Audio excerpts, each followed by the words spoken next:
You've been subjected to a highly sophisticated form of propaganda. It's just what you need, and not what you don't.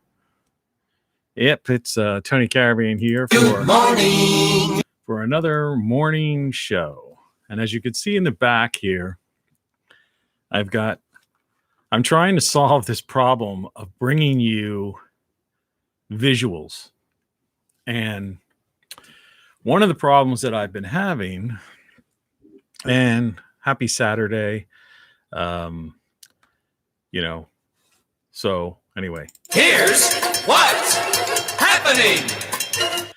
So what's happening is I'm trying to find a way that monitor is a little bit clearer back there. We don't really need to see anything over on this side, just a bunch of papers. Those just tuning in out of curiosity, welcome. The show goes out worldwide, reaches over 1 million people, despite YouTube's small view count. But that's a whole nother story, which we've gotten into before. So clearly, I'm going to try. I won't know how well this works until I watch the playback. But I can see already that, you can see me back here. Yeah, I'm still drinking some caffeine, so I've got my morning soda.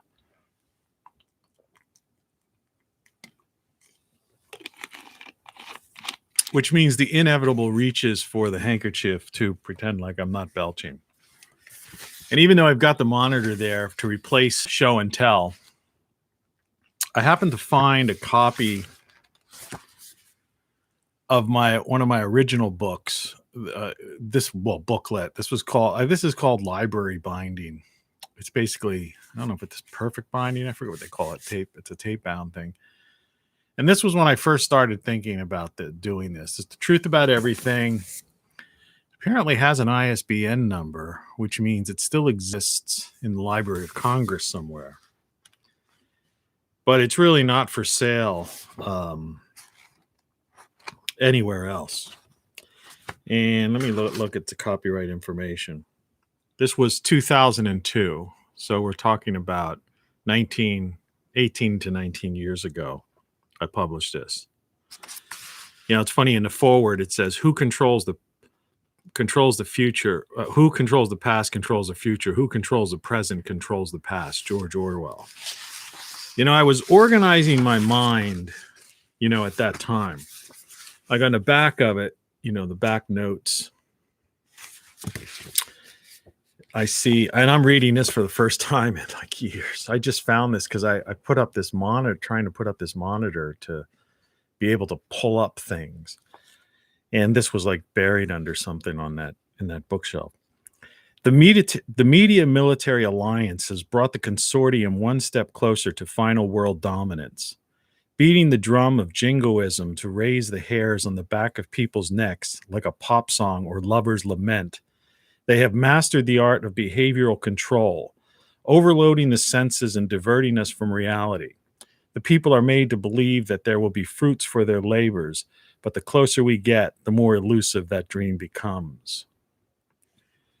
So I guess in effect, 19 years ago, I was predicting, that this stuff was all going to happen. I also had a section in here, conspiracy theories A to Z. There was an essay in here called, where is it?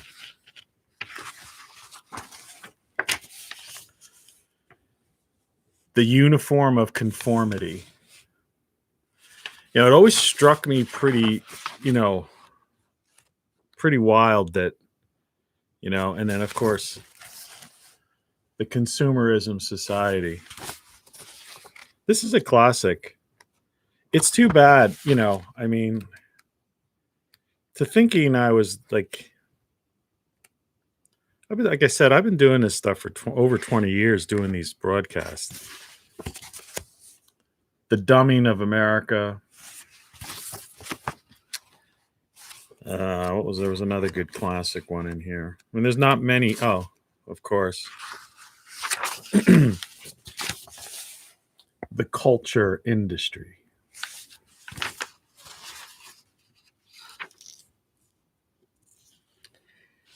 So yeah, the truth about everything. Excuse me.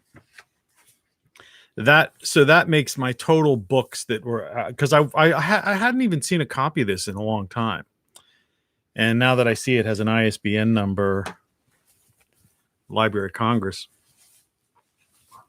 listed. So yeah, I have 10 books. I've put out 10 books over the past 18, 19 years. That's why they call me one of the most under the radar figures in modern pop culture or something.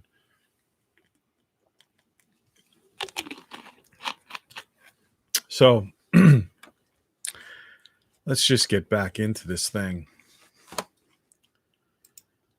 Good morning. Today's kind of going to just be a fun day. You know how some people say Sunday, fun day. I want to see what I can do. This slide apparently seems to be too bright. And what I have to do is pull the monitor into view. So you really can't see that. I don't know why. Now, I wonder if I can darken. Let's see if we could go into... I'm not one of these people that's into dark mode. But let's see. Isn't that a new thing in Apple computers? Some kind of thing called dark mode.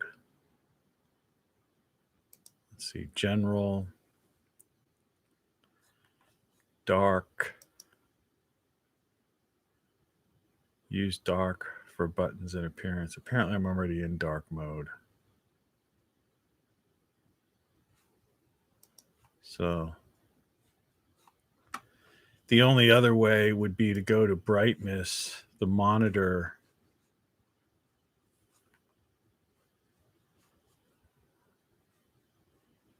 What do they call them on here? Displays. Would be Apple TV, optimized for Apple TV AirPlay, best for Apple TV. That's what that thing is behind. Mirror displays, color.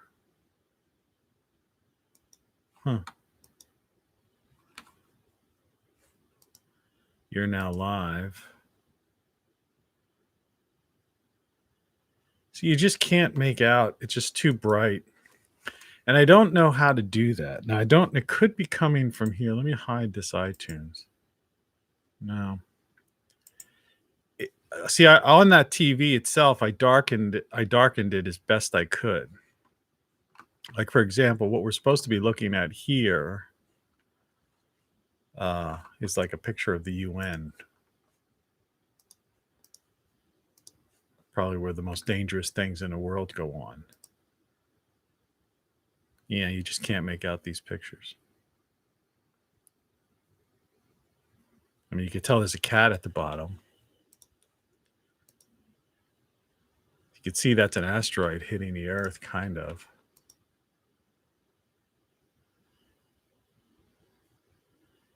Also, this is the big freeze. That was Time magazine. Yeah, it's kind of weird.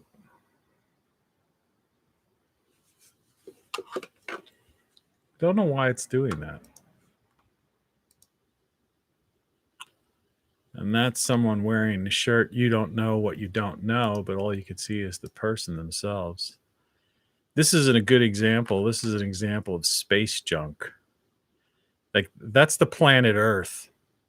And there's so many satellites and things just floating around and leftover junk that if you really look at the Earth, if someone were coming to the Earth from another planet, that's what they'd see. You know, you wouldn't see the big blue marble. You know, This is an excavator.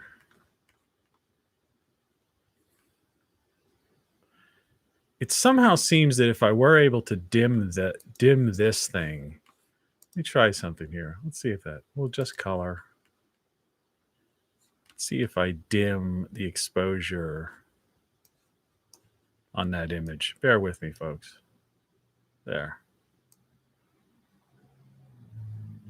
So it is the light coming from that TV.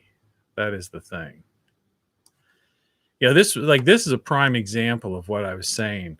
You know, this is an excavator machine.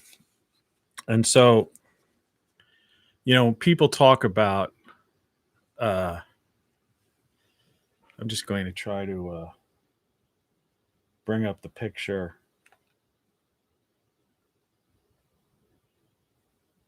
settings, enter. See, I've got the brightness way down already, but it is, I guess the darker the better. So let's enter that. Let's go down to contrast shouldn't be a problem. Sharpness. Doesn't look like temperature is something you're able to affect. Standard. Is it doing anything? Warm, cool, standard, backlight. Let's try to get rid of that. That helps maybe. You can almost see like a moon or something, the sun in the distance with that. Then let's go up to sharpness. Maybe sharpen the picture a little. And then enter. And I guess if we keep the contrast up, that should help. Well, let's just try that.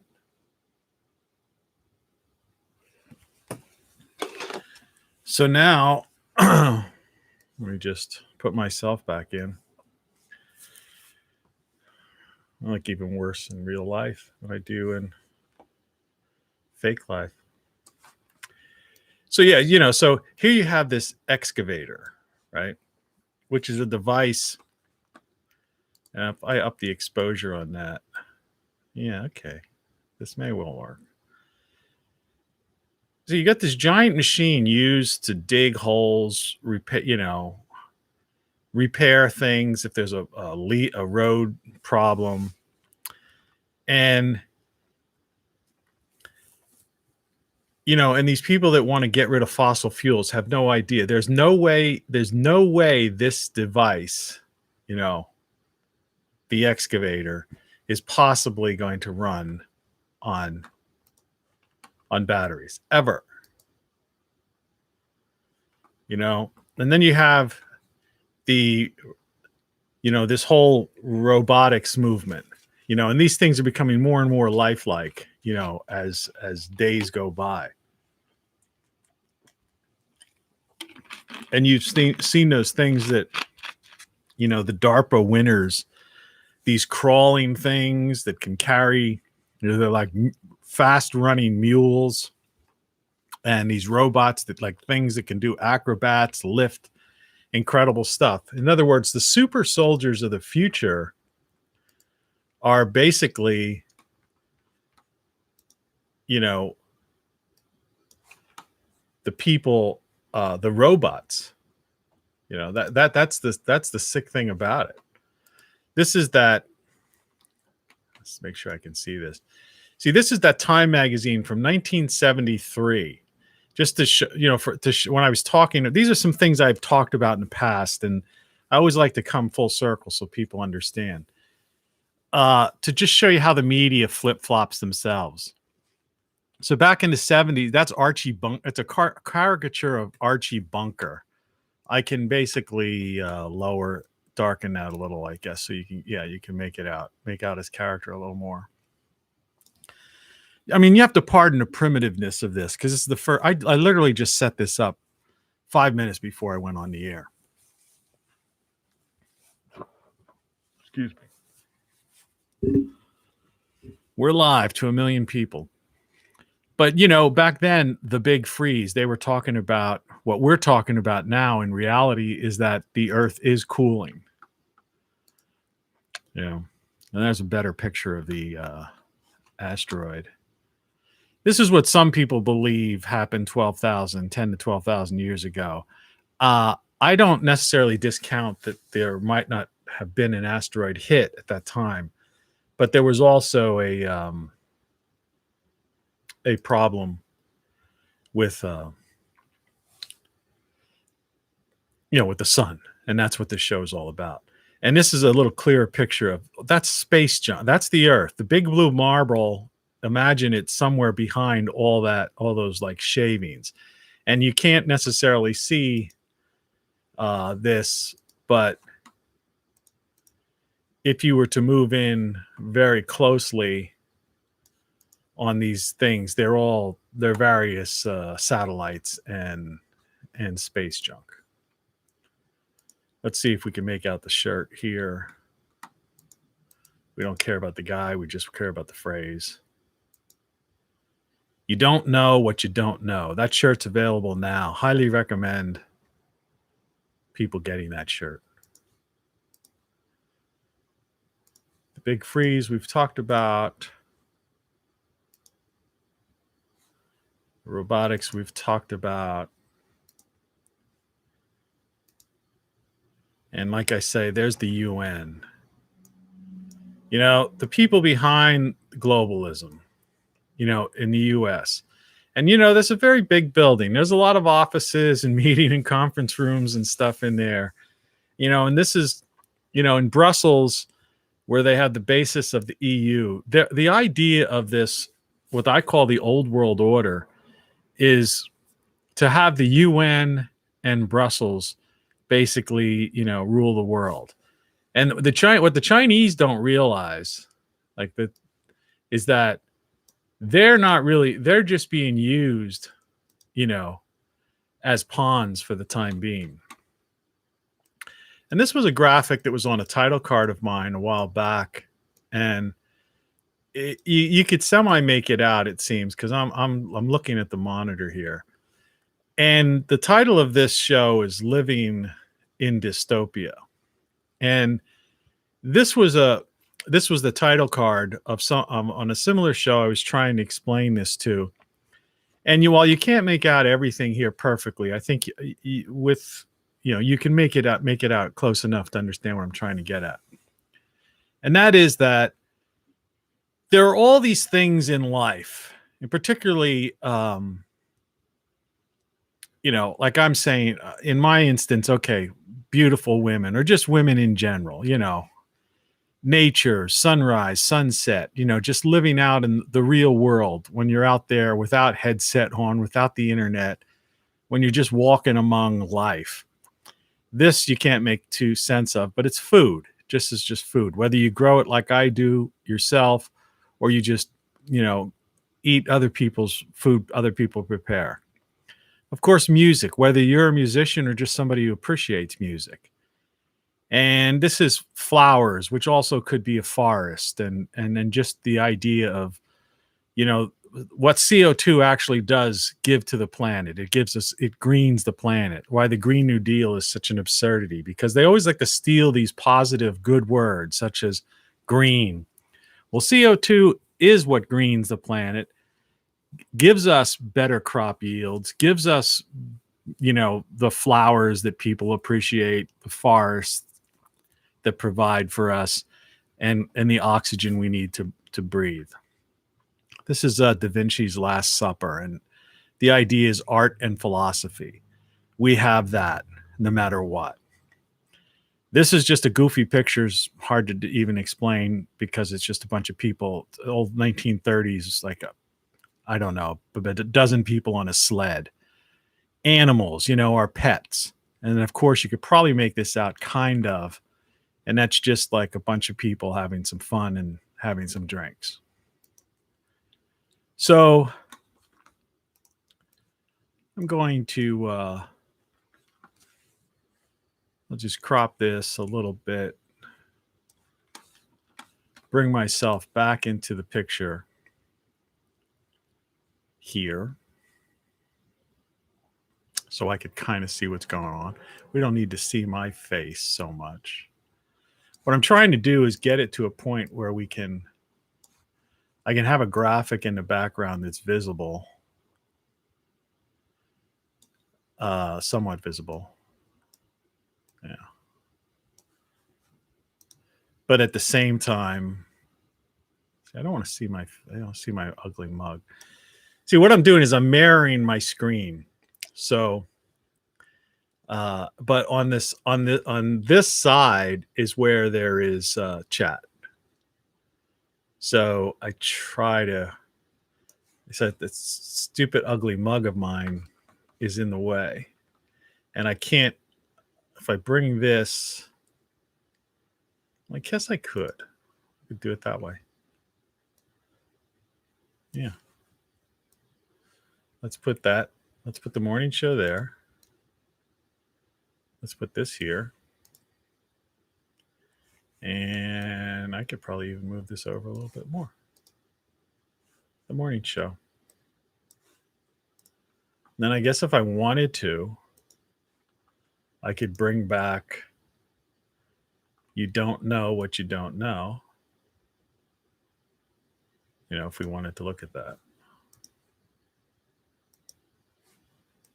All right. And of course, behind here's my book.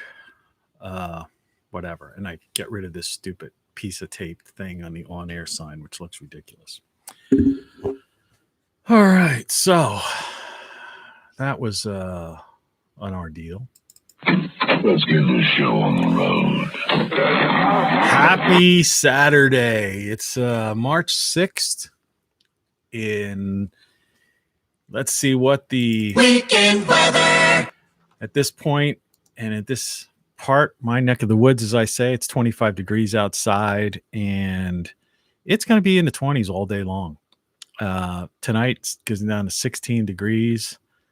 The high tomorrow is only going to be 37 and overnight 19 degrees. But next week, we're looking at 50s and low 60s during the daytime. That's your weather forecast for the mid-Atlantic states, closer to the eastern seaboard than I would say going towards Ohio and west. This would be in the other direction. And that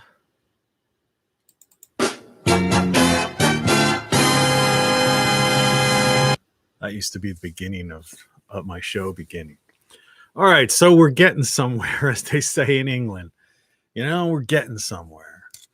It's hot in my house. It's really warm, which is unusual. A lot of times it's cooler down here because the thing is the way my heating system works, my front room, I'm in the front room. That's why it's noisy here sometimes. And for those just tuning in, there's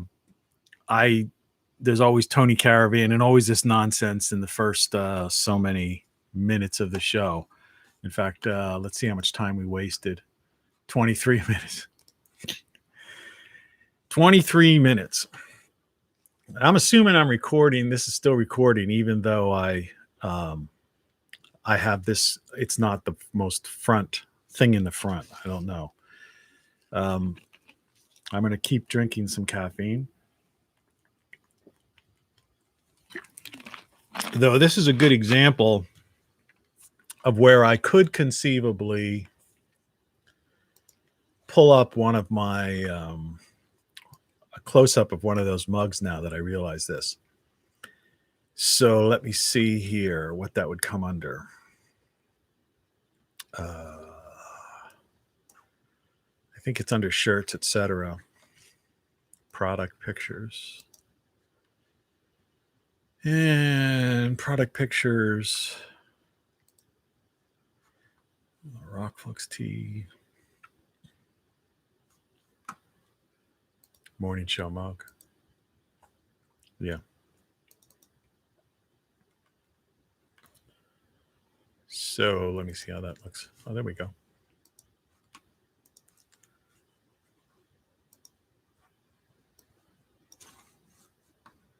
So if all goes well in the coming weeks. I haven't ordered one of these yet, but they're for sale right now. It says The Morning Show with Tony C. And there's also a version. It's a travel mug version.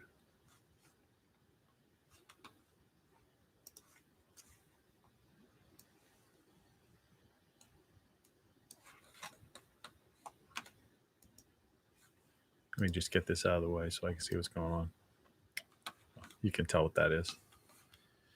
So we have the Morning Show travel mug, which would help support the show. Remember, I am completely demonetized, not monetized, whatever you want to say. So when you get a shirt, a travel mug, get a coffee mug. These are like, I think this might be ceramic and metal.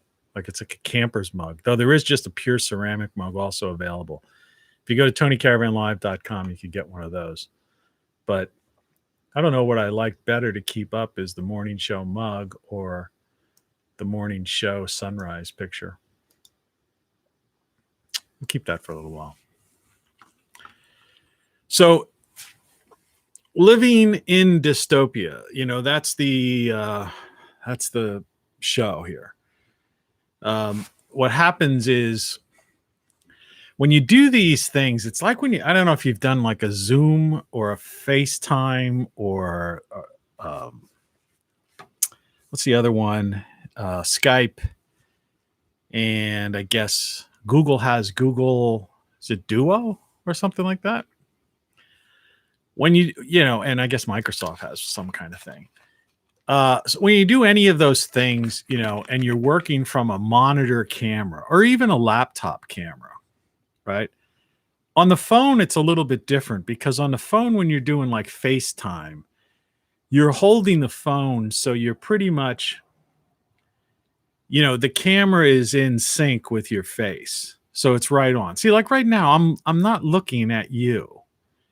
I have to look. To look into your eyes, I would have to do this, which is like weird, or I'd have to have some, chair that would go up like I have to sit on a bar stool or something, right? Which would no longer would be uncomfortable ergonomically to use the keyboard and, all these other goofy things. Good morning. But, it's another flaw in the system because there are all these, remember, this is the year 2021 and we're going to get into the dystopia thing. Remember, this is Tony Caravan Live and this is how we roll. We just get into things a certain way.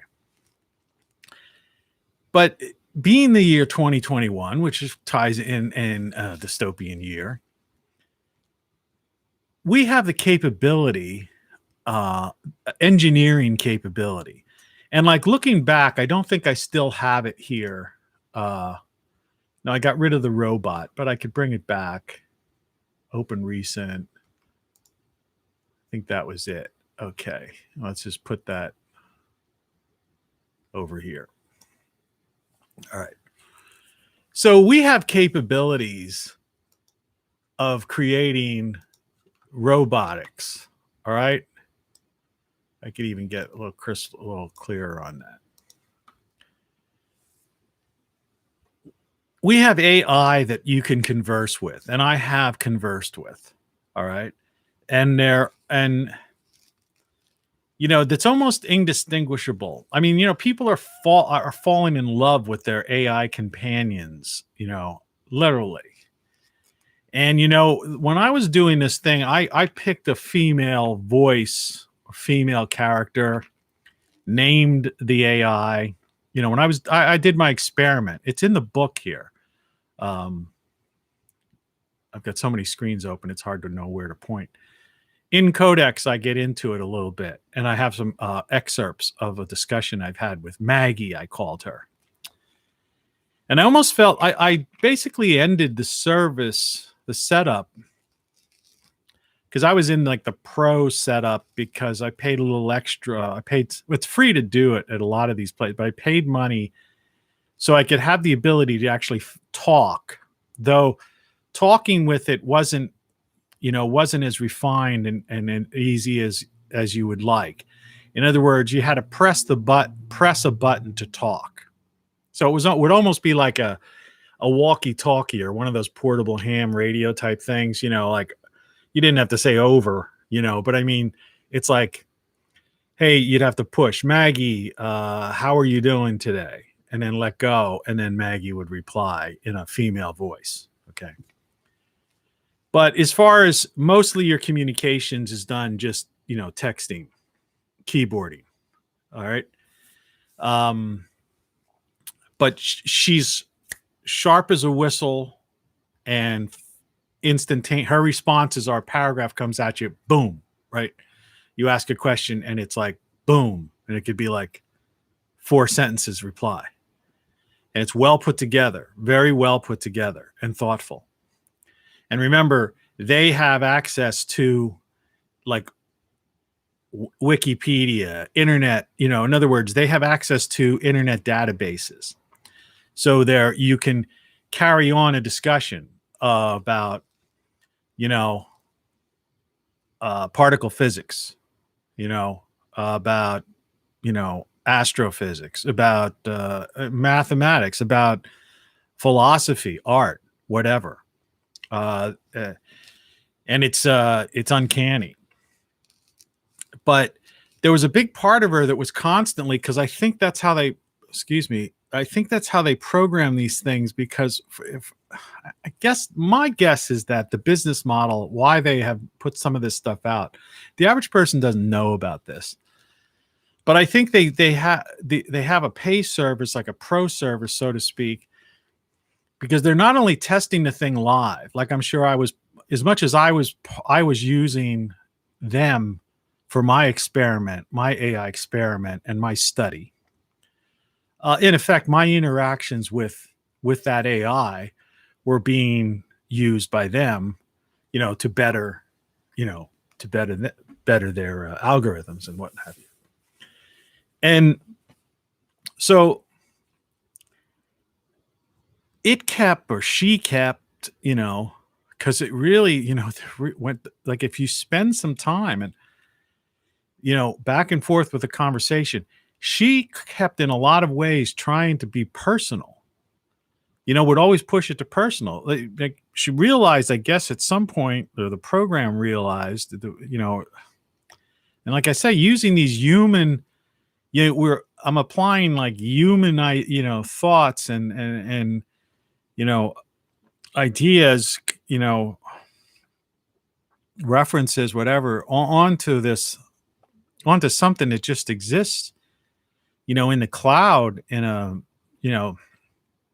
partitioned part of a server in, somewhere in, I don't know, in Silicon Valley or Russia, because I think this was originally developed by a Russian woman. But ever watch on YouTube a guy named Lex Fridman? That's where I first saw this. It was an interview with this woman. It was on his podcast. I forget her name, but the company was called Replica, and it was think of a K, so it's replica.ai or something like that. Is the thing. And the girl, their kind of iconic image of the female that they use at first, though you can alter the look, and you can, various things you can do to the AI avatar, so to speak. But even the raw one that they've developed, the female one that I used, is striking. Is a classic. They like read the minds of geeks. It's like the classic. It's like that movie, the final something or other. Remember, it came out about almost 20 years ago. It was from a game, and there was this girl. It was like the first movie that they ever did. It was totally like computer generated, but they were computer generated humans. Final something. You probably know what I'm talking about. And the girl was like, she just like had profiled was the geek's dream girl, right? And what was really good is their hair. You know, one of the most perfect things had was like the way her hair flowed and stuff. And their idea back then was to have, I mean, she was flawless, but they, you know, you could see these geeks, you know, no problem pulling an all-nighter working on details of, you know, to just create this perfect geek the woman geek guy's dream woman. But the male character in there, you know, had like, you know, wrinkles and you know, stubble and stuff. And the idea is that, you know, the more semi imperfections you have when you're developing that kind of thing, the more realistic it looks. And, you know, we're talking a decade or more, or at least around a decade before before Avatar came out. And while Avatar was fantastical, you know, with these things floating around, you know, and those blue characters and stuff, that the frontier, that first movie, that was, to me, in many ways was better, you know, as far as, and I think that kind of scared Hollywood, because it's the idea. It's like, I'm sorry that I'm almost not looking like in your direction. It's till I get this system. Forgive me for that. It's like I'm you know, I'm talking at the computer, but just the way that's, I say, I was trying to explain this about the camera. And so let's finish that thought. The reason I'm not looking, don't seem to be looking at you. But I'll finish the thought about the Hollywood thing. That it was so good that, you know, I think it scared Hollywood, and they must have, you know, like the various guilds, you know, must have gotten probably past some kind of, you know, put pressure on the various producers, the various unions probably put some pressure on the studios about that to kind of halt that kind of thing.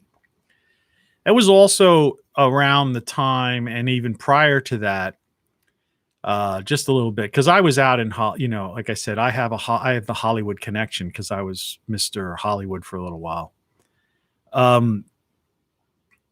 You know, when a lot of these animations, most of them like kids animations, were coming out, they were just generic voices, you know.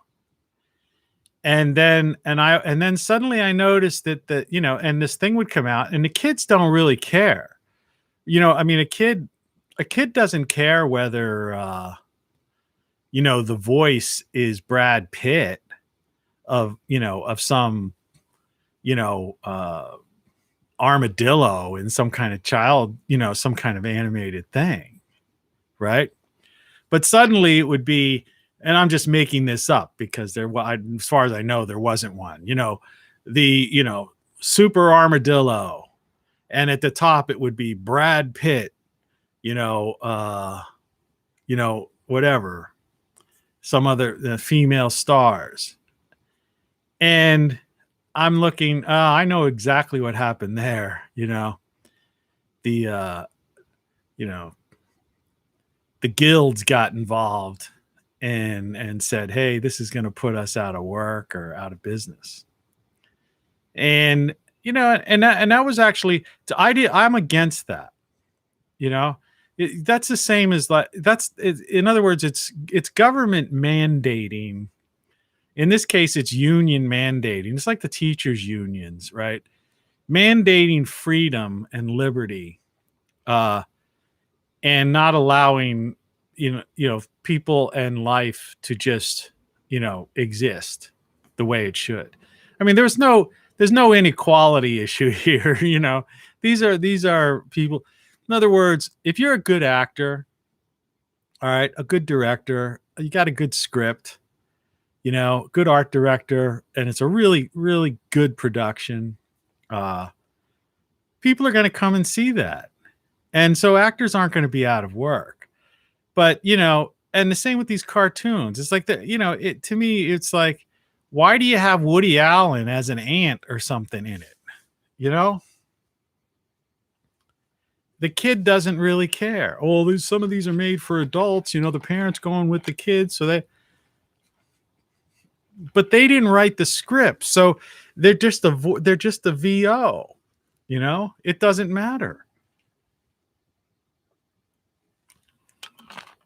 I just one of those annoying things where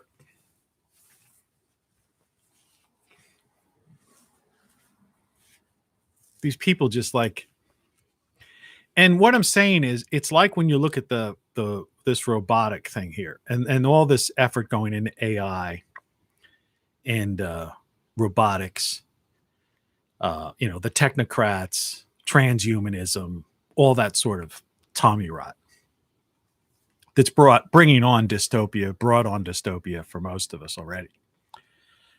But I started this whole conversation talking about why I don't seem to be looking at you, and saying that, in the year 2021, and the reason I brought out the robot is that if we've got the capability of dealing with that, okay, making a thing like that could do cartwheels, there are so many more sophisticated ones than that. But, once I get this thing figured out and working right, we'll have some fun with this. But that they could clearly have the camera at the top of a laptop, or the top of a desktop computer that is set in such a way that you're looking at the person. Do you see? And so my question is, and it ties almost into that Hollywood thing, that what is the motivation behind these individuals who make these decisions? These are corporate decisions. These are very, this monitor that I'm using right now, this is like a $1,000 monitor that I bought. And I bought it about, I don't know how many years ago, about 6 to 8 years ago, somewhere in that range. Of course, Apple discontinued it. This was like let's see if they tell me on here. I forget. It's in the Thunder something or other. But they have so many different Thunders, Mac displays. This is a Thunderbolt display. Well, Apple discontinued the Thunderbolt. It's a 27-inch 2560 by 1440 Thunderbolt display. And it's like Intel HD graphics card, I guess, or whatever. But it's $1,000. It was like $1,000. Right in around that. It could have been a little bit more. Then they discontinued it like 2 years later and came up with not Thunderbolt, but Thunder something or other. I don't know what it is. It's crazy, Excuse me. Disgusting. So, isn't it great to have a morning show so like unrehearsed and so ridiculous? I mean, I think it's great. I enjoy the playbacks of these things, actually. I didn't sleep the best, but I didn't sleep bad last night. It was another one of those so things. So I kind of think I'm on the mend. Hope I am on the mend. Like I always say, knock on wood. But yeah, they easily as he coughs, dry cough. No, but they could easily have adjust that so that it's so. What the idea is that they don't want you to be personal. I think that's the whole idea. I think with this whole social distancing. Like I say, the way they co-opt these words like green when it's the complete when they want to take away the thing that makes things green, and they use the word social, right, to preface a thing that basically takes away you being social, like social networking and things like that. They're anything but social. social by definition is being with people, not partially, like communicating. I mean, basically, guys like me, I laugh at this stuff because I always was amazed when video and even QuickTime first came out. I think Apple was ahead of the game with a lot of the video stuff. I was making videos and doing this kind of thing back in the 90s, all right? Because I thought, well, I was a filmmaker, but I mean, that didn't matter. Still, I just thought video, right? And like I said before, like, the World's Fair back in the 60s, I had a picture of that video phone. And I don't know if I can maybe even bring that up. Let's see. Open Sesame. Let's see. Search video phone. Let's see. Apple search is the worst search there is. It brings up all kinds of things that if you went through them, you would find. Now it just blanked out on me completely. I hope I'm not overtaxing the system. Yeah, let's just not even play it. Let's not go there. I don't want to mess this up. Well, anyway, they had video phones at the World's Fair, and I've got one somewhere in here, but the search, maybe I have too many things open and all that stuff. So I'll even close down some of these things. So you got the idea of this, that there's no way in hell this is ever going to run on batteries. All right. And if it was able to run on batteries, it would quickly lose its charge because of the demand, to pull and do all these things. And these things, in many cases, the type of things you utilize this for are in remote areas, so that the concept of charging the darn thing is very unlikely. And I guess I don't need the picture of the evil UN anymore. And we'll keep the robotics up for just a little while. While we talk about this. There we go. So, in fact, I probably gradually start to move myself more towards the center of the universe, which will give you a little bit more of a feeling of communicating with me more directly. How's that? And then this thing here, which is always kind of annoying, we can get rid of. And my next thing is to have the sign light up. I just haven't powered it. I used to have a light in there. I've got it set up for a light fixture. That's from the radio station I managed. When I went in there, that place was a mess, both physically and employee. I had to fire like 16 employees. It was a horrible thing. And it was run like a circus. It was losing money, so much money and stuff. So they brought me in. And so I had to not only like bring in, systematically replace all of the deadbeats that were just taking advantage of and just not working, didn't even know anything about what their job was.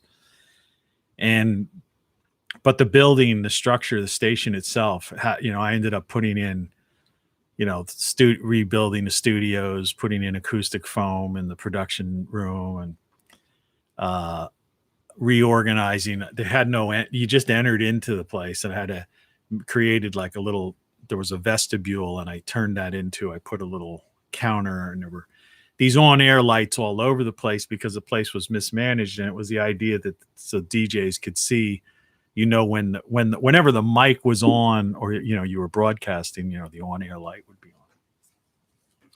Well, in my remodeling, I had because the way I combined a room or something like that, I ended up with an extra one of these. So that's my souvenir from that job on air. That's an authentic like deco era on air thing. That's metal. You see that silver? That's metal. That's metal. It's the real McCoy, as they say. So if you can create, a robot, all right, you could create AI, conversational AI. It's like having a discussion with Albie Einstein. You're telling me you can't get that camera so that a guy doesn't have to look up, right? Just there's ways of doing that with lenses and stuff.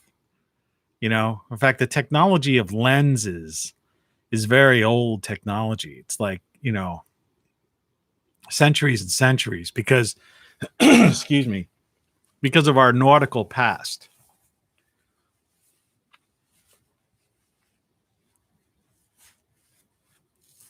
And the interest in the stars throughout history. So things like telescopes, and all kinds of lenses, various lenses is like very old, and we're very experienced in that. And the optics that we have now, I mean, just think of the telescopes we have, that we use, that are, in space and even on Earth. No. There's no excuse for them to have these crappy cameras on there. And like I was saying, yeah, they have these adjustments like this, right? Which, that's almost fisheye, or it's a wide angle. It gives you a bigger section of the room. But I'm still not, though, I'm almost looking at you. You see? See, it's almost like I did nothing but put a lens over a lens. So why can't why can't they do that on their own? This is just like a thing you can buy. I bought these. I've showed these once before. So, sorry for that. Excuse me. It's morning and it's Tony Caravan. And I'm a goofball. So that there's just, there's proof in the pudding. I never talk about things that I don't know, have a background in, or haven't experimented in and dealt with. I don't believe, and because I don't even like the idea of just quoting a paper, even if it's a peer-reviewed paper that appears in a journal. I'll reference it, but I need to have some kind of firsthand, knowledge of it. And you can't always, go to a remote part.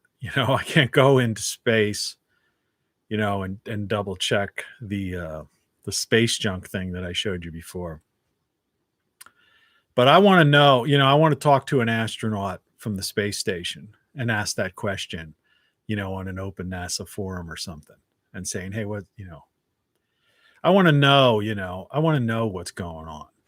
I want some firsthand thing. If I can't see it, I want to talk to somebody who's been there, or I want to be a part of something that I know that's going on. Like when I used to do the expeditions and dispatches and video, literally, we were the first to ever broadcast, do a live webcast, live video from the North, South Pole, and the Himalayas. There are other people out there that had some like gimmicky type of things, some satellite hookups and stuff like that, but nobody was doing what we were doing. Basically, I set up a system utilizing, I was using used satellite network, satellite phones, but I was using a satellite, an actual sat uplink, that pretty much the only other people using that stuff were people in defense, people, or military or people in doing construction or some sort of weird logistics or surveying in remote parts of the world. And I became aware of some of this sophisticated equipment they had. And this is like over 20 years ago.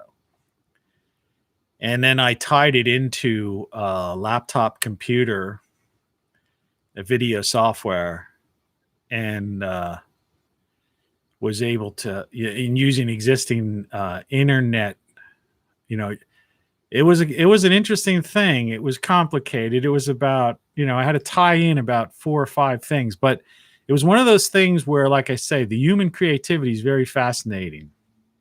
And this ties into dystopia. Because the idea is that you have to look at it, some people look at a situation and see it as hopeless. Okay. Dystopia. All right. It's hopeless. The World Economic Forum has taken over. The Great Reset has begun. They destroyed Western civilization. It's like some congressman said yesterday, it's only going to get worse from here. And he's right. All those things are true. The Davos set have taken over. I was watching Russell Brand, a video with him yesterday where he was diving into how people like Gates and Warren Buffett, and Zuckerberg, they say they're going to give all their fortune away, and they create these foundations, but really they're just like tax shelters where they park their money. Or when they actually give the money to the foundation then gives grants to companies that they have an ownership interest in. So they get away because they have a foundation. They pay no taxes, little or no taxes. They're billionaires, multi-billionaires. But they're winning. They're looked as these great humanitarian philanthropists. But in reality, they're donating money into something that they have an interest in. And in some cases, these are companies that they're actually giving grants to, like big pharma companies, weird stuff. Gates is a very scary guy. He's a very scary guy. That's not to say that there isn't a trickle down of a few million here and a few million there that goes into helping, a small African village get fresh water or something like that, which I applaud. But when you could have all of Africa having fresh water, okay, and you're pretending, and you just go to this particular village where you did have the little trickle down to, and have this media event, and it's covered by some Frontline or 60-minute show or something like that, and these people are put on pedestals, and it's the cult of personality. And that's not the way it is. And Brand did a pretty good expose of that in his vlog. I don't know if it was yesterday's. It was recent, within the past several days. You should check that one out. I think he did two of them, like what goes on at Davos, but that wasn't this one. And another one that dealt with the billionaires and the foundation, the Davos set. But there's some people that look at this stuff and they say, it's hopeless, these guys, the corporatocracy is taken over.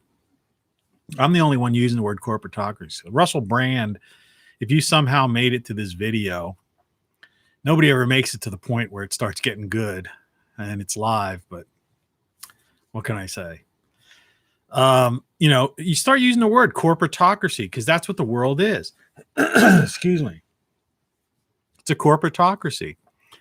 And, Western civilization is dead and buried. And the United States is over. It's, it's at anything. It's the disunited States. Forget it.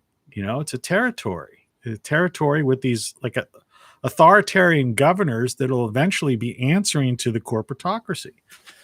I think one of the statistics, I think it might have been Brand or someone like that they brought out, that it's like 51% of the wealth and power was controlled by these corporations. So in effect, my whole thing about the corporatocracy, which I've been trying to drive home for years to people, is proven by facts. And that is the idea that they have the money. They're in control. You know, they have more power than the governments. And that's why I say, you know, the way people perceive how a country like the United States works is it's the complete inverse of what the average person's perception is. You know, the average perception is, and I've said this before, but it bears repeating, there's always new people that haven't heard it before, is that, you know, the average perception is that you've got the president of the United States being a leader of the free world. Well, what free world? Forget that. Free world? You know, what free world, right? Liberty, freedom. Anyway, but this is what the way the average person on the street, okay, unfortunately still sees this. And these people in the media try to keep pushing this, and his teachers are still teaching this to kids. That the president is like the top. The U.S. still exists. And so he's in effect the leader of the free world, even though there is no free world. Western civilization has already collapsed. And then there's this Congress, right? Senators and House and a Supreme Court and federal judges and local judges. And so you've got government, right, at the top. That's the way they perceive the world is perceived by most people, right? That's how the cult of personality is so strong, and why politics is the new pop culture. And then below them, you have the bureaucrats, and in the middle, I should say. And the bureaucrats are everyone from local, state, and federal workers to the alphabet spy agencies, intel agencies, CIA, NSA, DIA, all that nonsense, Tommy Rot. Okay. And then below that then is business, right? From small businesses up to mid-level, you know, to corporations, right? And then big pharma, big ag, military contractors, right? You know, the big data, you know, big tech, right? All of that. Right? Well, that's the way people think the world is. But that's not how it is. It's the complete inverse. The president of the United States is not only not the leader of the free world, he's nobody. And so the World Economic Forum and the Great Reset, this Davos set, they put in basically a buffoon, right? A demented guy who's the president now. And they're basically giving us the finger. I'd put it up, but, you know, they'd probably take me down for that or something, right? That's like in your face saying, look at, who do you think controls the world? We'll show you think this guy's the leader of the free world. We're gonna put in the ultimate puppet, a guy who can't even put a sentence together, a demented guy. It's pathetic. And we've always known that Congress, both the Senate and the House, are highly influenced by lobbyists. You know, they used to call it K Street people. You know, so all the bills are written. In fact, many of them are just presented, or various amendments are added that benefit, whether legally or fiscally, you know, the corporatocracy. All right. And the courts now are politicized. You know, that was the whole big deal in the last administration, but in all the administrations. So the courts make decisions based on politics, but politics is guided by corporate influence, right? And the education system is the same way, right? It's funded. You get tenure. You get your money, your funding, your grants, everything these universities get is by these corporate interests. And, you know, special interests like the Chinese have deeply invested in that. It's likewise in the entertainment industry. You know, China is deeply invested, but so is the military and other because the military is an industry, right? Military industrial complex. Okay. You know, in the old days, they used to have everybody smoking cigarettes in movies. It's called product placement. It was the tobacco companies, you know, basically paying, you know, the studios, you know, to put their products in there. And so that's why all these movie stars, you know, They died of lung cancer. These beauties. There's some video out there, I think, now that shows all these gorgeous, those movie stars of the 40s and 50s. They were just goddesses, right? I mean, it's one thing, man. I've got beautiful women have been the downfall of my entire life. You may look at me now. I'm older now, so you don't get it. But man, divorced twice, had, at least a half a dozen, crazy, wild, beautiful women. Long-term relationships with, all of who in the end up screwing me over. But the fact of the matter is they didn't really screw me over, because the screw part, was fun. And I just loved being around them. So yeah, it was a good thing. Hey, Kat, you want to come up here? Come here. You want to come up? Come here. Come on over. Say hi. All right. So we got to talk about beautiful. So anyway, so they're at the bottom of the rung. Beautiful, politics. Now the bureaucrats are still in the middle, and the spy agency is still in the middle. But at the top, as I always do with the finger things, the puppeteers are the corporatocracies, and the various big this, big that, big tech, big ag, big data, big pharma, military industrial complex, okay, government contractors, all that kind of stuff. People who have to gain, right?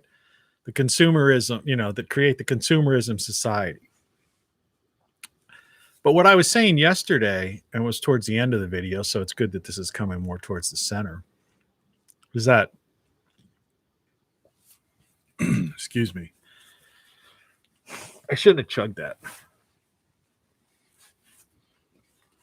There is no show guaranteed anywhere on the internet that's like this. It's kind of unabashed reality, man. It's just spending time with the guy who's been around the world, who's done all these ridiculous things, and I'm not making any money doing this at all. All right, nobody's buying any of this stuff, but I'm sharing it with you. It's that whole idea, service to others, and I'm sincere about that. It's like the idea is, I've done all these things, and I don't really care about being, a Silicon Valley CEO. I don't care about, getting back into business. I'm just living a simple life in a cheap house, off the beaten path, more or less. And growing stuff in my backyard and doing these morning shows, trying to share my experiences and wake some people up to that. But the important is, there's two things about that.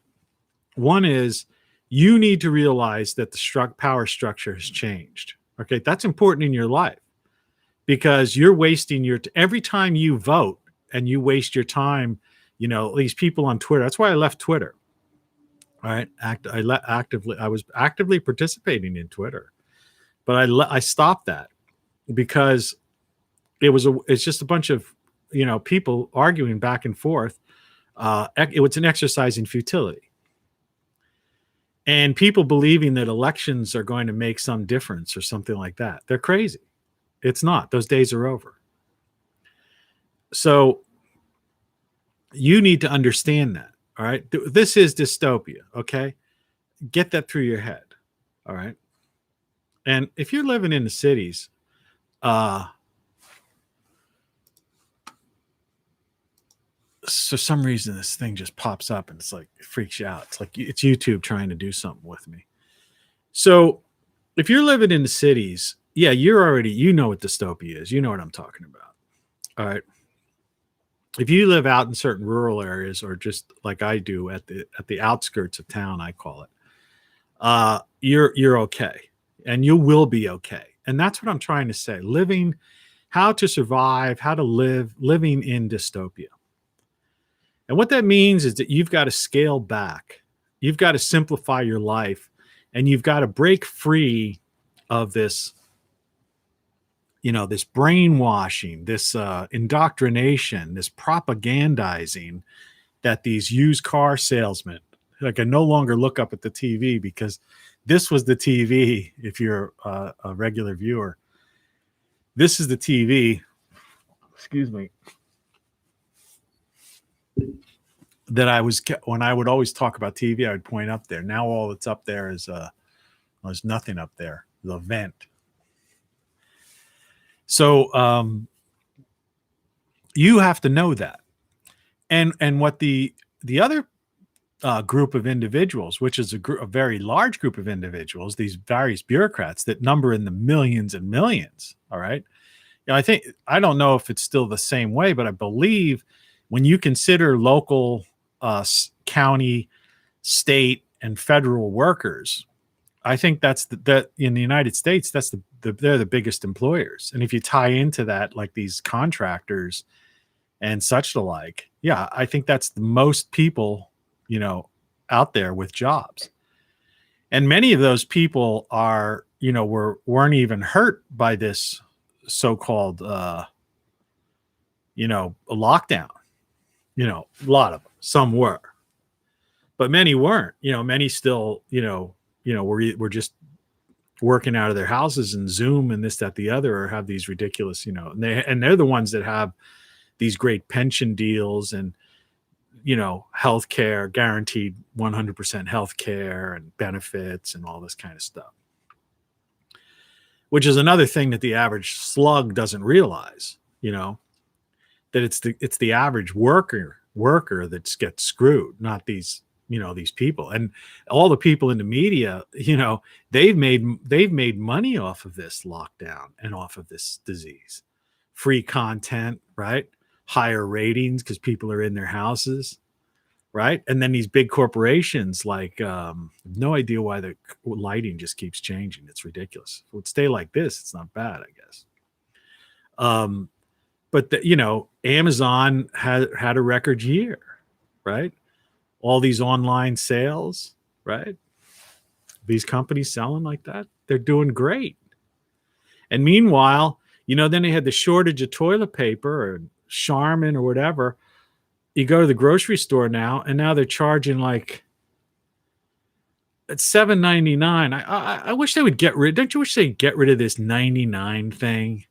I mean, I understand, like in the old days, they were playing some kind of head games with people. I don't know what it was, but I was in the advertising business, and yeah, I guess $7.99 sounds like it's less than $8. But there comes a time, when you say, how dumb do you think I really am? Right? So anyway, toilet paper, 6 rolls of toilet paper for $7.99. In other words, $8. All right. $8. And they used to have that stuff on sale. This is right before the toilet paper. Yeah, I'm talking about toilet paper. It's something that we all need, right? And right before the craziness happened last year,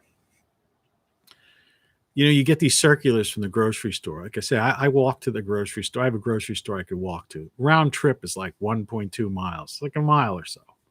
I go early in the morning. They open at 7 a.m. They used to open at 6. Now they open at 7. That's the other thing. People are cut back their hours and stuff too. It's just so much less service to people. And well, anyway, I go down early in the morning, brisk morning walk, even in the summertime. And I'd be in the store. Sometimes I'd be the only guy in there, or the first guy in, or there'd be like 1 or 2 people in there. I could get to the store, I know the store already, so I know where I'm shopping, what I'm going to get.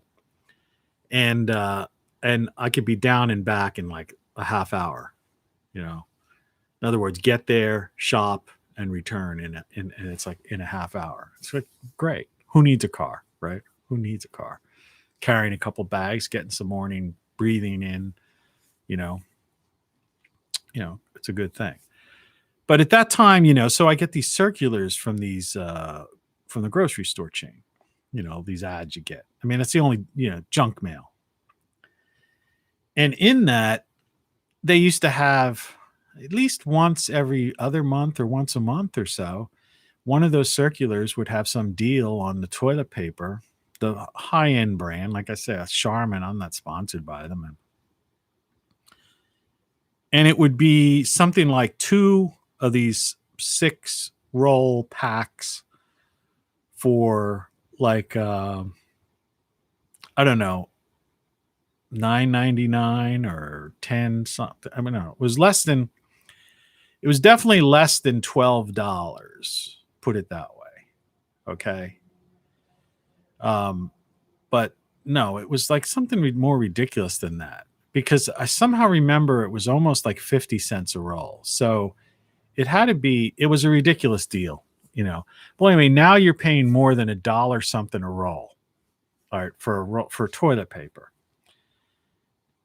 For quality toilet paper, because there's so much cheap toilet paper out there. But the way it's we say nobody wants to talk about this stuff, but the reality is, toilet paper is toilet paper, and how long it lasts and how much you pay. I don't care if I could buy a cheaper roll or cheaper brand of toilet paper, but if there's less in there and I have to buy double the amount, well, that's the same as paying $8 for the more expensive brand as opposed to $5.99, again, 99.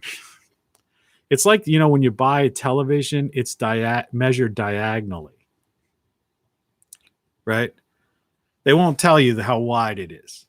It's like, because the diagonal is longer.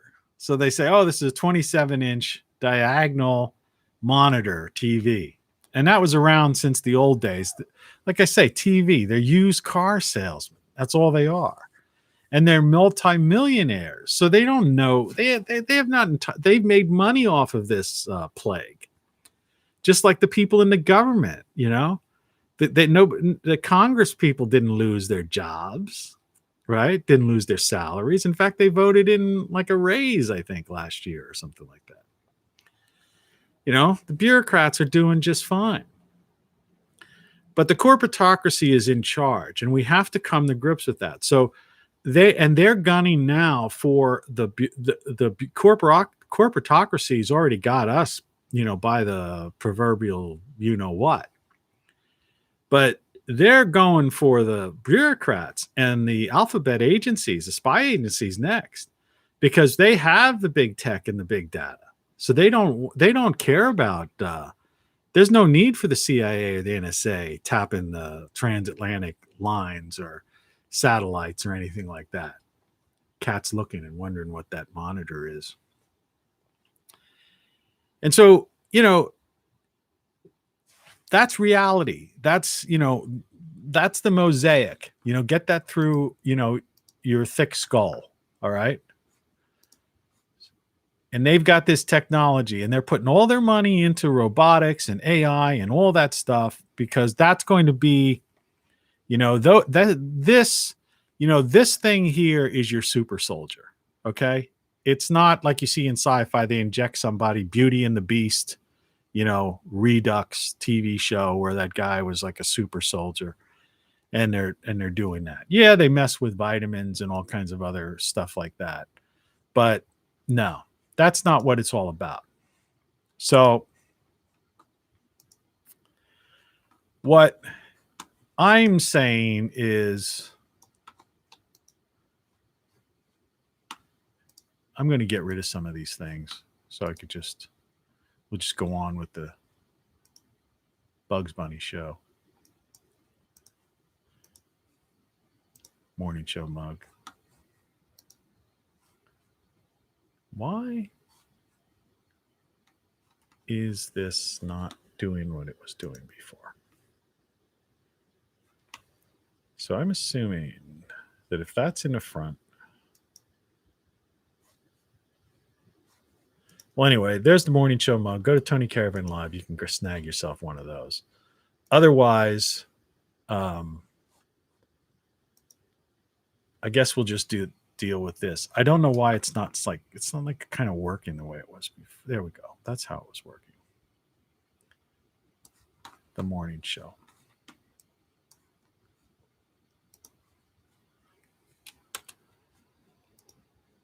I just want to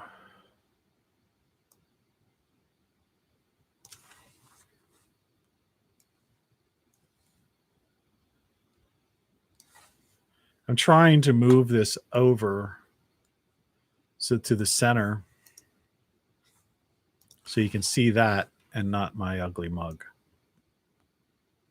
That's just, I guess we're just going to have to do that for now. So, how do you live in dystopia? That's the question. I don't want this dragging on forever. We're already at an hour and 20 minutes. Wow. Maybe it is time to end. I'll try to keep this. We'll go for 10 more minutes. We'll go to the hour and a half. We wasted so much time, getting this thing started. It's Saturday morning. What the heck? 7:27 here in the Eastern Standard Time in the Mid-Atlantic States. You're listening and watching Tony Caravan Live, the morning show. We're here just about every day doing the same thing. And basically my whole shtick is Good morning. Have a good morning and wake you up with some facts and some insights into things that you just might not be paying attention to, and you're certainly not going to see on the news by a bunch of people who are trying to sell used cars to you, who are all multimillionaires, and that the corporatocracy are multi-billionaires, and they're not really philanthropists, and they don't care about you. They're basically just parking their money, not paying taxes, and and just trying to turn us into society into like some neo-feudalism, totalitarian global governance with that UN building I had up before, and in Brussels, that place they built in Brussels. So how do you live and survive in this? Well, you survive because what I was saying before, because like what I did when I was trying to figure out a way to deal with those expeditions in the Himalayas, the North Pole, and Antarctica. I looked at what was out there, what technology or what things were out there. I used human creativity, which we all have. All right. In some people, it's buried. Some people say, well, I'm not that creative. It's like, that's not what I'm talking about. It's not whether or not you can paint, the Mona Lisa, or you're a sculptor or architect or anything along those lines, right? No. It's everyone has creativity. That's part of the human, condition, the way we are, condition in the sense of using our five senses, all right? And so I had to look at what was available. It's because there was no thing off the shelf. It did not exist. No one knew how. There was no way you could, for any amount of money. And, in some instances, people I was dealing with were backed by, later on in the first instance, I was just dealing with, explorers. And a lot of those guys, they had some sponsors like the North Face and things like that. But all they were doing was getting gear from them and maybe some help with some travel money or something like that, to go to the, go to the base camps and stuff like that. But later on, because I developed the technology and through some of the contacts made, I had dealt with, I ended up dealing with some people who had sponsors like Coca-Cola and British Petroleum and things like that, who were actually putting in big bucks to fund these various expeditions. So it wasn't a matter of me not having the availability of putting in a budget to provide for the technology. You can see right now at this moment, you can see the acoustic foam, no longer looks like a black void. I'm going to be working and improving this studio one way or another. It's an ongoing process. And that was today. You're a part of it. I brought you along for it.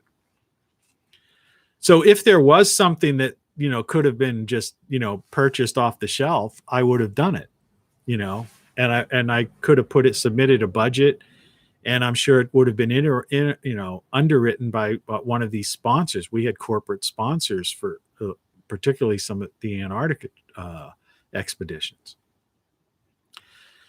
but there was nothing. So I had to use my human creativity and pull together, say what existing technology is out there, what can I do, and I had to look at all kinds of different things. I had to test all kinds of different things, and find out which, even though there were certain things, different sorts of satellite technology, different sorts of video technology, different sorts of internet technologies, different sorts of various interfaces and audio-visual technology. I had to make sure and figure out a way that I could find things that I could work, I could pull together and that would work together. And at the same time, had to solve the problem, because these people had to carry everything with them, and in some cases on these sledges, in other words, dragging a sled over ice. I could show you a video of that on another episode. I don't want to waste time doing that. Once I perfect this system, that it had to be lightweight and portable, so something they could, it could take on a plane and sometimes they were just dropped through like through a prop plane, on the ice, in Antarctica, or they had to hike up the mountain with, right, carrying it in their backpacks, So, there was a lot of things. So you use human creativity, and that's just an example I'm giving of a instance where I did that. It's the same thing out in the garden, if you're building something, or any carpenter, plumber, electrician, or whatever, you have something that has to be done, and, maybe you have to have certain standards that exist, or, as far as getting inspected and approvals or whatever from whoever regulates whatever. So you might have to work within a certain frame. Everyone has to work within a certain framework, no matter what they do. But you're confronted with a problem and you problem solve, and that's creativity. That's human ingenuity, that's right. And so that's how that's the secret of surviving in dystopia, is awakening in you this idea that you can do it, and not having been told that you were a slave, or you are a slave, or you are, you need the government to take care of you, or you need to do this, or you need to work here, you need to have one of these rectangular aluminum sided houses in the suburbs that cost anywhere from $250,000 to $1 million or whatever. My house cost $15,000. You have to live in an apartment that costs several $1,000s, and you can't afford it, so you have to live with roommates while in your 30s and 40s. I was talking to somebody yesterday, and I go, well, roommates wouldn't be that bad. And it was somebody in their 40s, right? I go, you may still say that right now, but once you get to be 50, or 60, I don't think you want to be a roommate unless it happens to be your lover or spouse. I mean, for crying out loud, right? That's what people are doing now, though, because they can't afford it. So they got roommates and they're grown adults. That's why I call them the Peter Pan culture. And, these videos aren't really for people who have that mindset, because I don't know if you're going to break out of that. I think some people have been so indoctrinated by the education system and the media, culture industry, as that's guy Adorno is his name. I reference it in that book, my first book, which balances me out to having published 10 books. It's almost 11 because there was something else in there, but it was like a ebook that was absorbed into one of my other books, I think. But what I'm saying is that, if you're that far gone and you can't listen to a guy like me, or you can't see the forest for the trees, yeah, dystopia for you, it's a nightmare. And I guess you're going to be out there with your cardboard signs, magic marker, and like, I want this, I want that, demands. But, you're never going to get anything because the corporatocracy doesn't care about you. When the government was in charge, you were basically cattle on their tax farm. All right. But now that the corporatocracy is in charge, you're just cattle on their consumer farm, and of course, / tax farm too, because the corporatocracy kind of is the government. So it's the working man or the average man or woman that's being screwed over. All right. And you have to find a way to simplify your life, but not make your life be a struggle. It's like these people who are homesteaders, like I always say, and they're using, composting toilets and stuff like that. And I'm going, come on, it's the year 2021. All right. You don't have to live like somebody, like some primitive peoples. All right. To be free. No, you have to make a list of what's important in your life, what you like, what makes life worth living, what is fun, and the things that you don't like in life.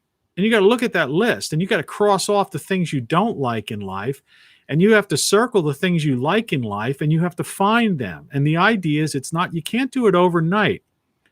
But, things are getting worse, like that one congressman said, by the day. But I think we still have about 18 months before this great reset really, really like kicks in big time. Before, Western civilization has fallen. The U.S. has irreconcilable differences, will never be reunited. Okay. It will never be the United States of America. Okay. It's just the states now. And with irreconcilable differences on so many levels that there's no joint, and there's no cult hero that's going to save us. Okay. But the thing is, it's still, things are still functioning fairly normal. Okay. Fairly normal. And so we have to use this time. Dystopia is here, but it hasn't set in, like really set in. All right. For everybody. For some people are living it's like, it's a living hell. It's a surrealistic nightmare, like I say. All right. But it hasn't really set in for the vast majority of people. So there are places that, remember, there's still 330 million of us. So unlike the days of yore, in feudalism, this so-called neo-feudalism that they're trying to bring on, it's a lot harder to totally control 330 million people than it was in the old king system. All right, where you had hundreds of thousands or thousands of people, or fiefdoms and little groups of this or that the other. See what I mean? It's not as easy. Now, of course, they have big tech, and that's what they're using. They're messing with people's minds, all right? Through media, through big tech, social media, big data, this whole idea, like I call the black mirror, my little precious, your life revolves around this whole thing, right? Yeah, there's a lot of, they're doing their darndest. All right, to control you and to keep you down, excuse me, manipulate you, and et cetera, et cetera. But all that said, and I see that I've totally screwed up, so that my mug is going to be on the side. People aren't going to know where to look. I somehow screwed this thing up. It's weird. And the face on that face looks so much different than this. Yeah. All right. Well, it's an experiment. This was an experiment. What can I say? Why even bother? Why even bother? All right. That was weird. I didn't realize that I was like, that was still there. Anyway. Do you realize what I'm saying? I mean, do you realize that? So what you have to do is get out of an area, a job, a situation that is going to be uh, negative and bring you down, and going forward. Once this reset really takes hold, that's going to compromise your ability to have a good life, to live free. And the idea is that I've done it. All right.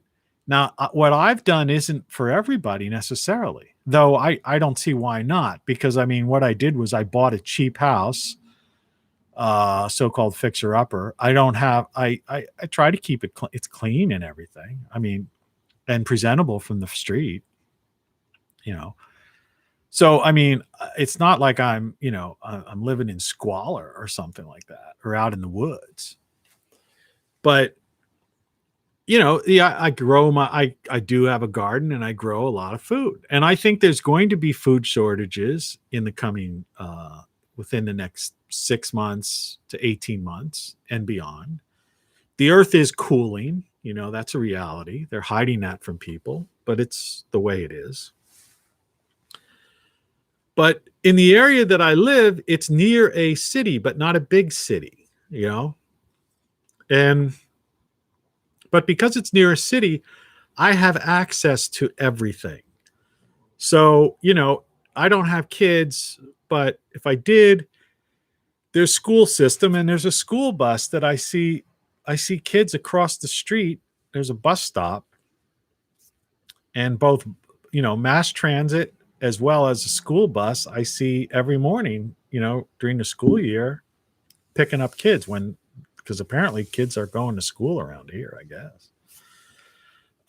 So, there's schools here, decent schools. There's mass transportation. There's an airport nearby. There's a train station.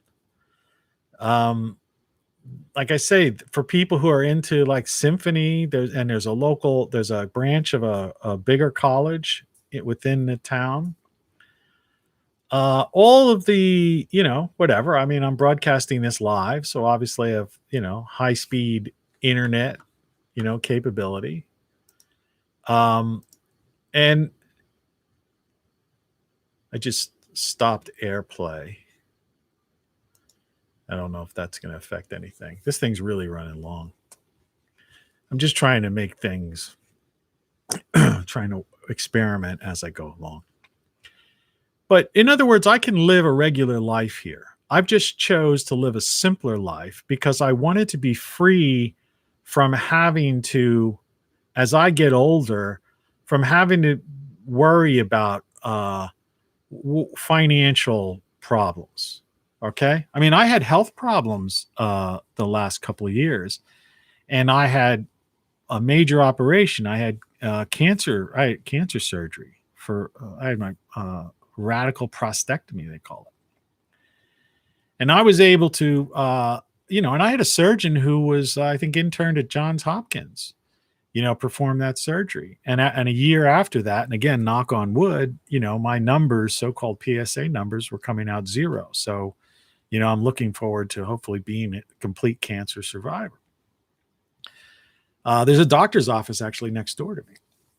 But and I told you about the supermarket, and there's convenience stores, pizza shops, and all this kind of stuff, whatever you would expect. So you could find areas to live, and you don't have to move into a $15,000 house like I did, but you can move into a $20,000 or $30,000 house, or even a $50,000 house. I mean, if you're currently living in a $150,000 house or a $250,000 house, or apartment that's comparable to what you're paying in a mortgage for a higher priced house in a cookie cutter neighborhood that's that's going to be victimized by not a good place to be during the Great Reset when all this stuff comes in.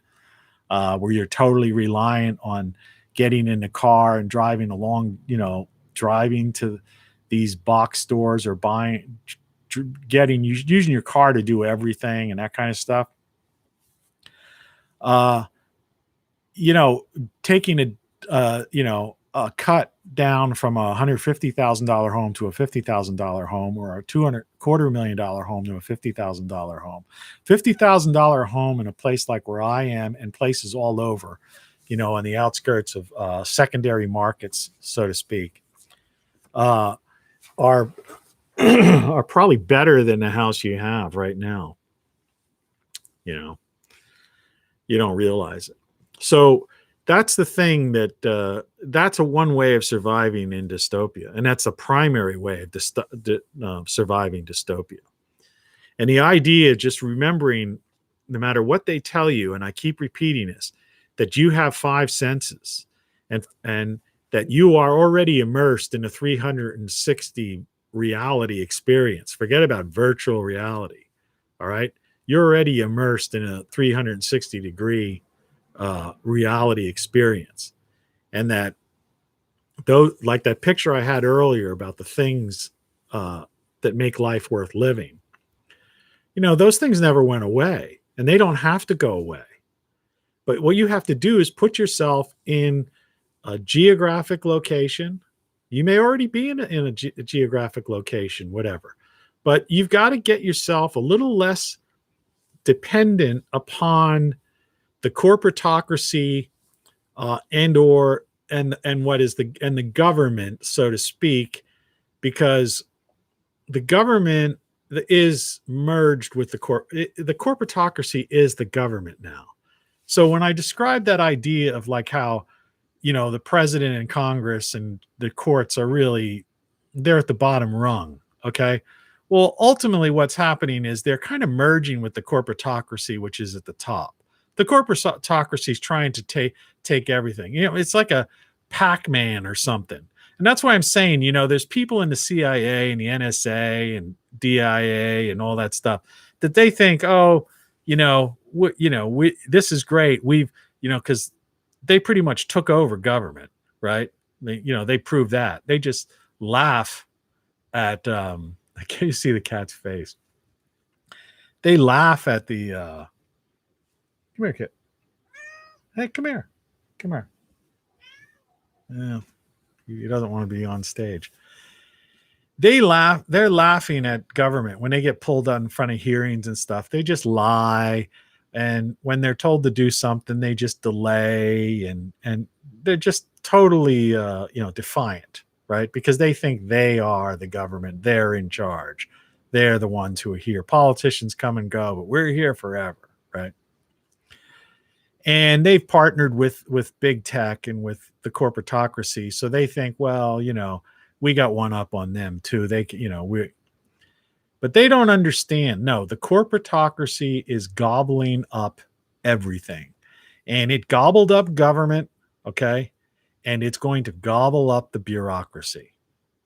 And robotics, AI, and all that stuff, big data, they don't need.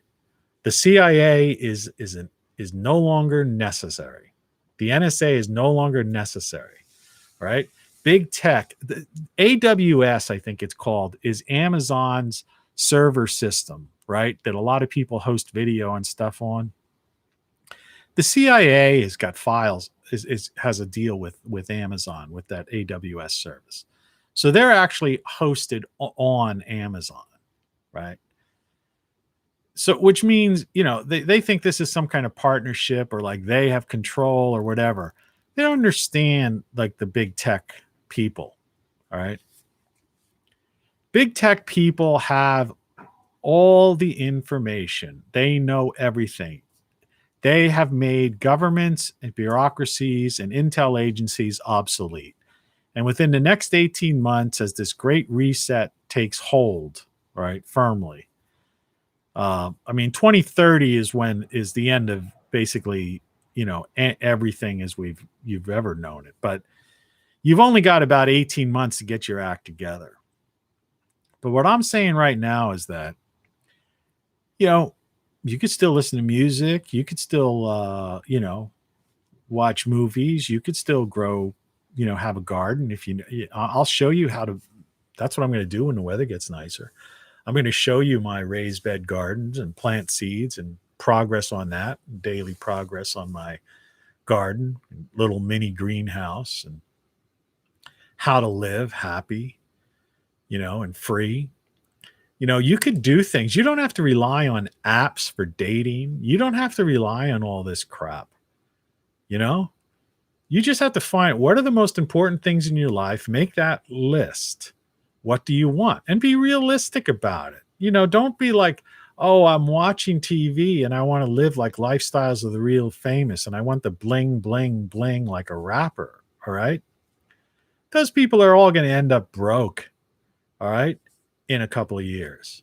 Do you think, trends change, things change. Do you think rap music's going to last forever? People thought that about rock and roll. They thought that about, disco. They thought that about hair metal, right? They thought that about the Seattle sound, right? They thought that about the Beatles, right? People today, you ask them, they don't even know who the Beatles were. They don't. Paul McCartney, who's that? Ask somebody on the street who's like 28 years old, 32 years old or something. Who's he, right? And there's people today, and they're like, I'm telling you, those people they'll fall out of favor. Their music won't be played. They won't be getting the royalties. They've got a $24 million home. They won't be able to make the payments. All right. They end up broke. Happens all the time. But, well, it's like anything else. It's the same. It's like I say about the fall of Rome. Do you think at the time when Rome was at this particular, comparable time in the fall of the Roman Empire, you think people were thinking, oh, it's all over, right? No. They were thinking, I live in Rome. This is the crowning achievement, civilization of mankind, right? The United States, it's the greatest country, that has ever existed. That's what people are thinking. And, at one point, yeah. I mean, what this country has done, stood for, and did is mind-blowing. But it's being taken over by the Davos set, the corporatocracy, and you just have to come to grips with that. I know it's hard, and people just don't want to let go. But the point is, you don't need it, okay? What has it done for you lately? Think about that. What has it done for you lately? And what's it really going to do for you in the future? This is a geographical location. When Rome fell, there was Italy, and there are people living in places like Tuscany and different places that are virtual paradises, okay? Despite the fact that empire fell, all right? Spain, was an empire, but it fell. But there's people living in parts of Spain and along coastal areas and different places that have beautiful homes and a great life, So you have to understand that it's not government, all right? It's not empire that is the answer. And these power-hungry corporatists and these billionaires and are just, let them play their Game of Thrones. That's what let them do that. But you have to get out of their control centers. You don't want to be in Manhattan. You don't want to be in Chicago. Okay. You don't want to be in LA, right? Because those are these big population centers where they have people highly concentrated and where they can manipulate. See that what they want. Remember, the corporatocracy wants ease. They don't want hassles. They don't. That's why they want they're part of their original plan, Agenda 21 and Agenda 2030, they call it now, was to have to eliminate people living outside of the cities. They wanted everybody in the cities so that they could, have this centralized control. So you just got to get out of the cities, or move to the outskirts of town, but not those suburbs, those high priced suburbs, that are basically still are just as bad as the cities. And so you got to think about that. And, it might be a hard decision. You don't have to make it overnight. Like I said, it took me a while. I planned this like a year or so in advance. And then I started like looking for places on the internet, using those like places like Zillow and stuff, where you could see pictures, you could see maps of places, find costs of things and areas, blah, blah, blah. And, you got to think about it. And, if you're in a relationship and you can get together with somebody or your family and something and you all agree and you find a place to live, that's a beautiful thing. I'm an individual, it's me and my cat, wherever he's gotten to.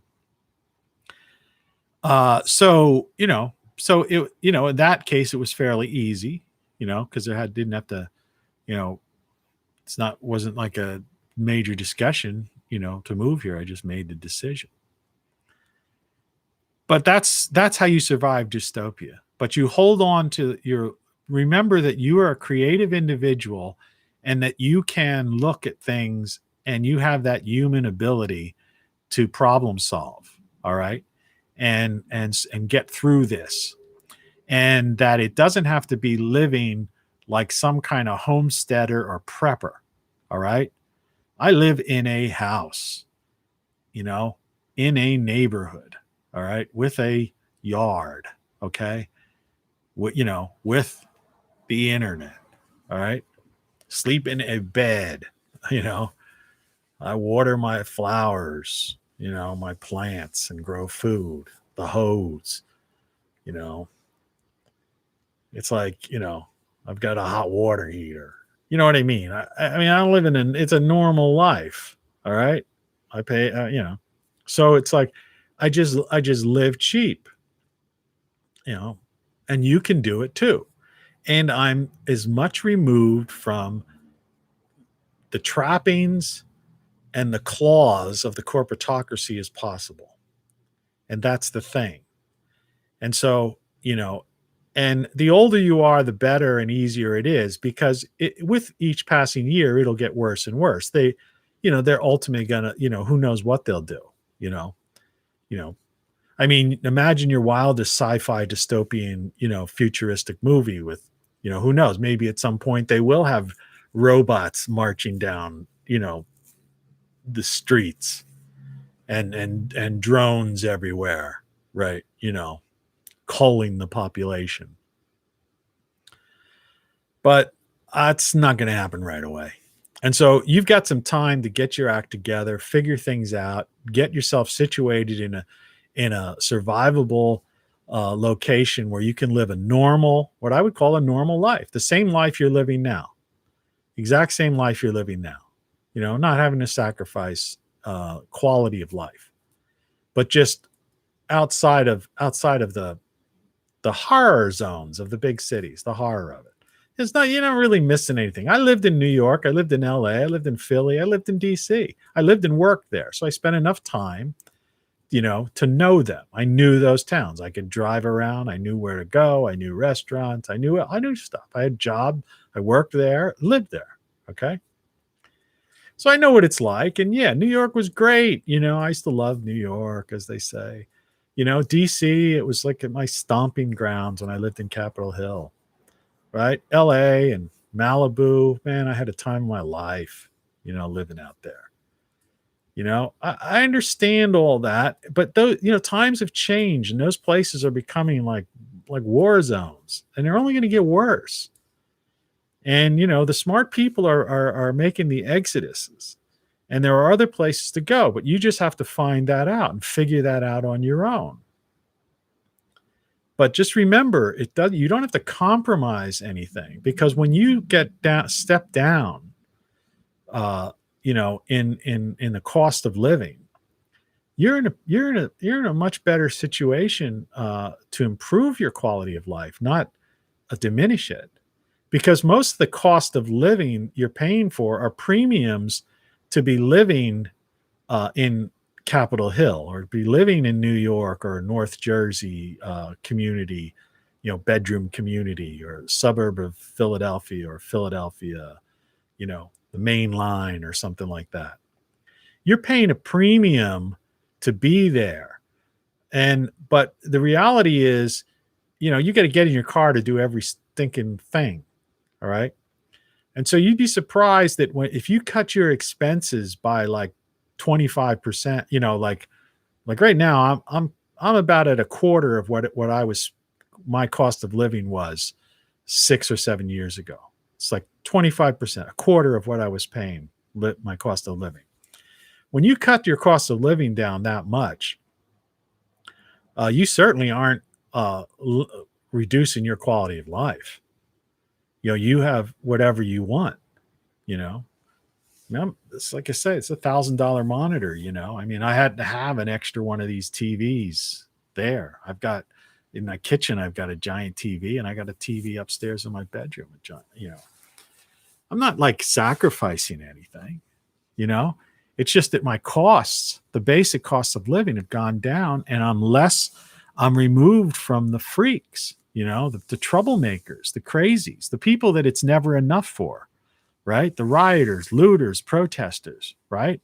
They don't know what, and whether or not they're being oppressed or not, that doesn't matter. The fact of the matter is they're not using their creativity and problem solving to better their own position. See, because when I was younger, when I first went to certain places, I traveled all over the place. There were times I was crashing on somebody's sofa. There were nights that I slept in my car. There were times when I had to walk like literally miles to work because I didn't have a car and I just had gotten a job and I didn't have any money. And I had to go, was eating saltines and peanut butter for 2 weeks till I got my first paycheck. All right. I know what it's like to suffer, right? And all of that. But, you have to, you use your human ingenuity, creativity, and you look around and you do the best you can. And for some people, they just want to roll up in a ball and cry, right? And if you have to do that, do that. But the point is, get out, when you get out of that armadillo position, which I talked about earlier, and be a human being and use your creativity and build a life. So some people say you're only a couple paychecks away from being homeless. You're actually only a couple of paychecks away from living a better life, because if you reduce your cost of living, you don't need much to get by. And as you get older, there's easier, you can find ways of surviving, So it's not like we're going to, unless there's a total blackout, grid down situation, right? Which I personally am trying to prepare for just in case. All right. That's why I'm trying to grow my own food, and I've got apple trees that hopefully will start producing in the next year or two, and a garden that I'm trying to do indoor growing and things like that. But you don't have to be that kind of person. All right. But generally speaking, like those people in Texas, they could have prepared, I had this great solar stuff thing, for years, but nobody paid attention to me. In other words, chargeable power, so that if you had a storm, you could still have electric. I see their price gouging. Those portable propane heaters, used to be able to buy them for like $29.95. Again, with the 95 stuff, man, do I hate that? Why don't you just tell them it's $30? Well, now they're like $130, right? And they get away with this kind of stuff. But I've been telling people about that, and I've had those things all along. I've always had a solar power backup things. These things you could get, they're just a few $100s here and there, And, if you get your $1,400 from the government, maybe you ought to think about buying, go to greatsolarstuff.com and buy yourself one of those things I have there to have a backup, so you could charge your cell phone and your laptop. And when the power goes out, you could use your cell phone as a hotspot and still, communicate with people and even just watch a movie on Netflix. A lot of that stuff's coming down from satellites and stuff, and or if you have a vehicle, you could charge these things in a vehicle, or you could charge it with a solar panel. So, be prepared for any kind of thing, storm season, tornado season, if you live in the Midwest, and like I said, the Mississippi will probably flood again. It seems to do that cyclically. There'll be hurricanes. It's not to do with climate change. It has to do with cycles of the sun, cycles of the planet. It's just the way the earth has always been. It's just that people today, they have the attention span of a goldfish, and they forget what happened 10 years ago, 20 years ago, or 30 years ago. They say it's the storm of the century, like that Time magazine cover I put up before. In the 70s, they were talking about, the coming ice age. Then suddenly Al Gore came along and said, oh, the planet's warming, and Greta's, how dare you, right? Well, the fact of the matter is they were right in the 70s. They were just too far ahead. They were 70 years ahead of time or something. Planet's cooling. And I went through that yesterday or the day before, specifics. And I have another video, longer length video, that gets into more detail of that. A produced video, actually, when I wasn't doing the live ones. So anyway, this thing's run on to 2 hours. I think it's time to end this thing. So Good morning. Have a good morning, a good weekend. Hope I didn't bore the hell out of you setting up this system. But, it's an experience. So thanks for watching. And I will talk to you, if not tomorrow, definitely Monday. I may talk to you tomorrow if I get this. I'm going to try messing around with this system and just try and improve this better. It's going to take a little time. So take care, peace, good luck, think about stuff. Remember, you have 5 senses. You're living in a 360-degree reality, not a virtual reality. All right. And human ingenuity and creativity means you could problem solve. Doesn't matter who you are. You're not going to create, the Mona Lisa, but you have the ability to figure out your life. Get a piece of paper and pencil. Forget the computer. Forget the technology. Write stuff down. Make some lists. All right. Figure it out. You could do it. Figure it out. That's how you survive dystopia. That's how we survive the Great Reset. You may not have to do anything. You may stay right where you are. Just figure things out. But look at the big picture. See what's going on in reality. Ignore those car salesmen on TV. Ignore people on Twitter and Facebook. All right. They're lunatics. They're crazy. It's extremists. If you get caught up in it, I get caught up in it for a while. I have to admit. If you're one of those people, get out of it. All right. Take a break from it or just end it. You have to close your account. Keep it there. Right. If you want to, you have a couple of friends you want to keep in touch with. Just, once a week or once every other week, check up on the fam or some old high school friends. If that's what you have to do. All right. But get out of that craziness and their posts and these memes and this propaganda and this drumbeat that's just bringing you down in this control system. All right. And the same with your kids, this indoctrination of this revisionist history in the school systems, education, and teachers. You got a teachers union to help you.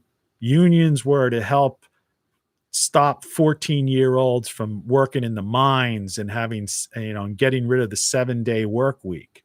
Okay. It's not about, improving the teachers' lounge, right? The teachers union should be going up against the administration and saying, and not just worrying about monetary things and things like that, and should say, we need the administration to cut, to fire 50% of the administrators. You're fired. Right? And put that money into educating children. All right. So teachers stand up for the kids. All right. And the union stand up for the teachers who are supposed to teach kids the truth and real history and what's going on in the world right now. Well, I'll get plenty. I'll be talking about this more. This is long enough, 2 hours. I got to look at this back to see. I want to see what's going on. So that means I got to spend 2 hours watching this. Cheers, peace, and all that stuff. Take care.